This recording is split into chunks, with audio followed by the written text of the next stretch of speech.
28শে October লগি বৈঠা দিয়ে আওয়ামী ফ্যাসিস্টরা হামলা করেছিল আমাদের প্রিয় ভাই রাজপথে শহীদের মাসুম শিপন মুজাহিদ জীবন দিয়েছে।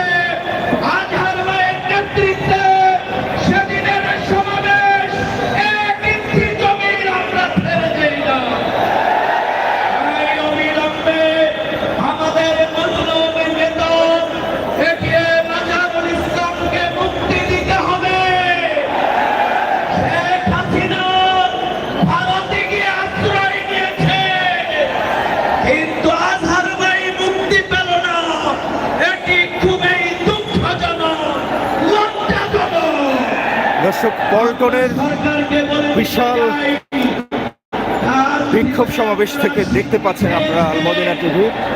এই মুহূর্তে লক্ষ লক্ষ জনতা পল্টন মোড় হয়ে দক্ষিণ এবং কাকরাইল পর্যন্ত কিন্তু সমবেত হয়েছে।